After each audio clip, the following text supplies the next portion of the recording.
Hello everyone, welcome to BSP D pharma academy. BSP D pharma academy में आपका स्वागत है। तो कैसे हैं आप सब? आई होप आप सब बहुत ही ज़्यादा अच्छे होंगे। तो आज की वीडियो में हम लोग बात करने वाले हैं, जैसे कि बहुत सारे बच्चों का मैसेज आ रहा है कि मैम हमारे डी फार्मा के एग्ज़ाम ख़त्म हो गए हैं, अब हॉस्पिटल ट्रेनिंग कब से शुरू होगी, हॉस्पिटल ट्रेनिंग कहाँ से करें। तो आज की वीडियो में हम लोग कंप्लीट बात करने वाले हैं कि आपकी हॉस्पिटल ट्रेनिंग कब होगी, आपको हॉस्पिटल ट्रेनिंग कहाँ से करना है, क्या क्या प्रोसीजर रहता है, वीडियो में कंप्लीट बात करेंगे। तो वीडियो को लास्ट तक ध्यान से देखना। वीडियो में कोई भी इम्प्रूवमेंट करने को होता है या फिर आपका डाउट होता है, आप कमेंट सेक्शन में कमेंट करके बता सकते हैं।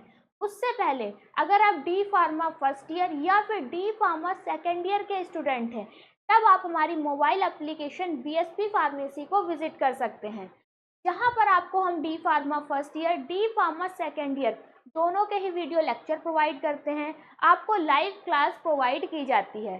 जैसे कि हमारे पास डी फार्मा फर्स्ट ईयर और डी फार्मा सेकेंड ईयर के दो कोर्स हैं, एक आपका मास्टर कोर्स है और एक आपका क्या है, डिजिटल कोर्स है। ये मास्टर कोर्स क्या है और डिजिटल कोर्स क्या है?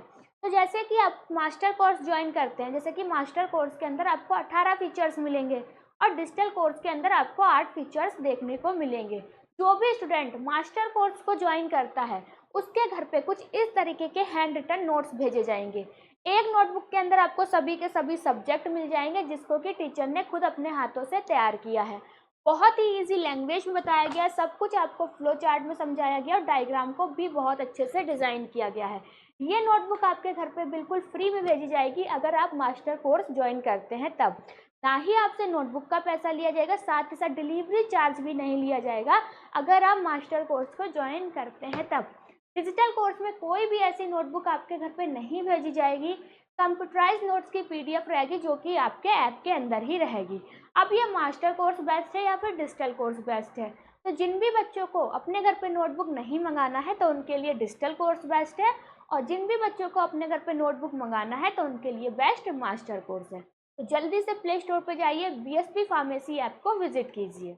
ठीक है, तो अब हम लोग सबसे पहले बात कर लेते हैं, जैसे कि आपके डी फार्मा के एग्ज़ाम ख़त्म हो गए हैं। ठीक है, कुछ कॉलेज ऐसे होते हैं कि जो आपके एग्ज़ाम ख़त्म होने के तुरंत बाद ही क्या कर देते हैं, आपके ट्रेनिंग लेटर को प्रोवाइड कर देते हैं। पर कुछ कॉलेज में ऐसा रूल होता है कि रिजल्ट आने के बाद वो आपका ट्रेनिंग लेटर देते हैं। एग्ज़ाम ख़त्म होने के बाद ही क्या मिलते हैं, आपको कॉलेज से 3 ट्रेनिंग लेटर प्रोवाइड कराए जाते हैं। कुछ कॉलेज का ऐसा रूल होता है जो कि आपके एग्ज़ाम के बाद ही ट्रेनिंग लेटर दे देते हैं, और कुछ कॉलेज जो होते हैं रिजल्ट आने के बाद आपको हॉस्पिटल ट्रेनिंग लेटर देते हैं। जो हॉस्पिटल ट्रेनिंग लेटर होते हैं वो आपको कितने मिलेंगे, 3 ट्रेनिंग लेटर आपको कॉलेज से मिलते हैं। ठीक है, आपको उन तीनों लेटर को क्या करना है, जो भी आपके हॉस्पिटल ट्रेनिंग लेटर हैं उनको अच्छे से फिल कर लेना है, जो भी आपका पूछा गया है उनको अच्छे से भर लेना है। भरने के बाद क्या होता है, अगर वो आप अपने पास रखना चाहते हैं तीनों हॉस्पिटल ट्रेनिंग लेटर, तब आप अपने पास रख सकते हैं, या फिर वो आपके जो भी जहाँ भी आप क्या करेंगे हॉस्पिटल ट्रेनिंग करेंगे वहाँ पर आप फार्मासिस्ट के पास जमा कर सकते हैं। पर बीच बीच में आपको क्या करते रहना है, चेक करते रहना है कि जो भी हमारा ट्रेनिंग लेटर है वो हमारा सही से रखा है या फिर नहीं रखा है, खो तो नहीं गया है। ठीक है, तो क्या प्रोसीजर होती है आपके हॉस्पिटल ट्रेनिंग की, जैसे कि सबसे पहले आपको एग्ज़ाम के, हमारे एग्ज़ाम ख़त्म हो गए हैं 18-19 को। ठीक है, 18-19 को हमारे एग्ज़ाम ख़त्म हो गए हैं। अब हमको 5-6 दिन बाद कॉलेज से क्या होगा, हॉस्पिटल ट्रेनिंग लेटर मिल जाएगा। ठीक है, हॉस्पिटल ट्रेनिंग लेटर आपके कितने मिलेंगे, 3 हॉस्पिटल ट्रेनिंग लेटर आपको कॉलेज से मिलेंगे। अब आपको कॉलेज में बात कर लेना है, वो एग्ज़ाम के तुरंत बाद आपको ट्रेनिंग लेटर देते हैं या फिर आपके रिजल्ट आने के बाद आपको ट्रेनिंग लेटर प्रोवाइड करते हैं। जैसा भी आपके कॉलेज में चलता है वो आपको अपने कॉलेज में देख लेना है। ठीक है, अब जो हॉस्पिटल ट्रेनिंग होती है वो कितने घंटे की होती है या फिर कह सकते हैं कितने महीने की होती है?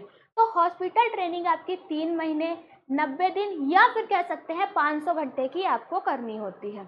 अब आपकी क्या हो गई, हॉस्पिटल ट्रेनिंग हमारी कितनी दिन की होती है ये हमको समझ में आ गया। हॉस्पिटल ट्रेनिंग हमको करनी कहाँ से, जैसे कि आपके यहाँ डिस्ट्रिक्ट हॉस्पिटल है, सेंट्रल गवर्नमेंट हॉस्पिटल है, ठीक है, आपका स्टेट गवर्नमेंट हॉस्पिटल है, और आपका एरिया में कोई भी सीएचसी पीएचसी हॉस्पिटल है, तब आप वहाँ से क्या कर सकते हैं, हॉस्पिटल ट्रेनिंग कर सकते हैं। आपको जो हॉस्पिटल ट्रेनिंग करनी है, ठीक है, आप डिस्ट्रिक्ट हॉस्पिटल से कर सकते हैं। अगर आप CHC और PSC से करना चाहते हैं तो वहाँ पर कोई भी आपका हॉस्पिटल ट्रेनिंग करने का फ़ायदा नहीं होता है। क्यों नहीं होता है? क्योंकि वहाँ पर जो भी पेशेंट आते हैं बहुत ही कम आते हैं। अगर आपको कुछ सीखना है, आगे चल के प्रैक्टिस करनी है, ठीक है, अपना खुद का मेडिकल स्टोर खोलना है, कहीं अच्छी जगह जॉब करनी है, तो जो आप हॉस्पिटल ट्रेनिंग करिए वो किसी डिस्ट्रिक्ट हॉस्पिटल से करना आपके लिए सही माना जाता है। ठीक है, तो हॉस्पिटल ट्रेनिंग आप कहाँ कहाँ कर सकते हैं? डिस्ट्रिक्ट हॉस्पिटल में कर सकते हैं, ठीक है, सेंट्रल गवर्नमेंट हॉस्पिटल में कर सकते हैं, स्टेट गवर्नमेंट हॉस्पिटल में कर सकते हैं, CHC में कर सकते हैं, PHC में कर सकते हैं। अगर आप हॉस्पिटल ट्रेनिंग CHC या फिर PHC में कर रहे हैं तो वहाँ पर क्या होगा, पेशेंट बहुत ही कम आते हैं, जिससे कि आपको कम सीखने को मिलेगा। हमें जो हॉस्पिटल ट्रेनिंग करनी चाहिए वो हमें डिस्ट्रिक्ट हॉस्पिटल में करनी चाहिए, क्योंकि वहाँ पर क्या होते हैं, पेशेंट बहुत ही ज़्यादा मात्रा में आते हैं और हमें ज़्यादा सीखने को मिलता है। इतना समझ में आ गया कि हॉस्पिटल ट्रेनिंग कहाँ से करनी है, हॉस्पिटल ट्रेनिंग कितने दिन की होती है, ठीक है, और हमें जो ट्रेनिंग लेटर मिलता है कॉलेज से वो कब मिलता है। उसके बाद जैसे कि हमारी हॉस्पिटल ट्रेनिंग कंप्लीट हो गई है, अब कंप्लीट होने के बाद हमको क्या करवाना होता है, फार्मासिस्ट से वहाँ पर ड्यूरेशन लिखवाना होता है कि हमने कितने दिन तक अपनी हॉस्पिटल ट्रेनिंग की है, हमारी हॉस्पिटल ट्रेनिंग क्या हो गई है, कंप्लीट हो गई है। अब वो 3 आपके जो हॉस्पिटल ट्रेनिंग लेटर आपको मिले हैं, एक कॉलेज में जमा करना होता है आपको, एक आपको लेटर हॉस्पिटल में देना होता है, और जो आपका एक ट्रेनिंग लेटर बचा है वो आपको अपने पास रखना होता है। जब रजिस्ट्रेशन होगा वहाँ पर उसको स्कैन किया जाता है। अब आपको सबसे जो महत्वपूर्ण बात याद रखनी है, जो भी हम ड्यूरेशन लिखवाते हैं कि हमने हॉस्पिटल ट्रेनिंग 3 महीने की है, तो वहाँ पर हमको ये देख लेना है कि जो हॉस्पिटल ट्रेनिंग हमने 3 महीने की है वहाँ पर 500 घंटे हमारे पूरे हैं या फिर नहीं पूरे हैं। जब हम रजिस्ट्रेशन करवाएंगे वहाँ पर हमारे 500 घंटे पूरे नहीं मिलेंगे तो हमें रजिस्ट्रेशन कराने में दिक्कत होगी। ठीक है, तो जब भी हम अपने ट्रेनिंग लेटर पर ड्यूरेशन लिखवा रहे हैं तो वहाँ पर हमको काउंट कर लेना है कि हमारे 500 घंटे पूरे हो गए हैं या फिर नहीं पूरे हो गए हैं। इतना क्लियर हो गया हमारी हॉस्पिटल ट्रेनिंग कब होगी। ठीक है, जैसे ही आपके एग्ज़ाम ख़त्म हो गए हैं आपको कॉलेज वालों से अपना ट्रेनिंग लेटर ले लेना है। अभी नहीं दे रहे हैं तो वो आपके रिजल्ट आने के बाद देंगे। वो अपने कॉलेज में पता कर लेना है कि कैसा रूल है वहाँ का। कितने ट्रेनिंग लेटर मिलेंगे आपको? 3 ट्रेनिंग लेटर मिलेंगे। एक ट्रेनिंग लेटर आपको कॉलेज में जमा करना होगा, एक ट्रेनिंग लेटर आपको हॉस्पिटल में जमा करना होगा, एक ट्रेनिंग लेटर आपको अपने पास रखना है। जब आपका रजिस्ट्रेशन होगा वहाँ पर क्या होगा, उस ट्रेनिंग लेटर को स्कैन किया जाएगा।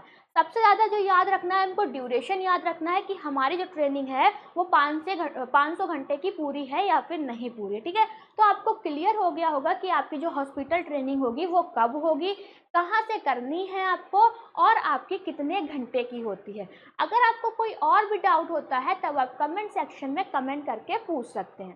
ठीक है, कोई भी डी फार्मा से रिलेटेड डाउट होता है तब आप पूछ सकते हैं। और अगर आपको वीडियो अच्छी लगी हो तो लाइक करें, कमेंट करें और हमारे चैनल को सब्सक्राइब करें। वीडियो को लास्ट तक देखने के लिए थैंक यू सो मच।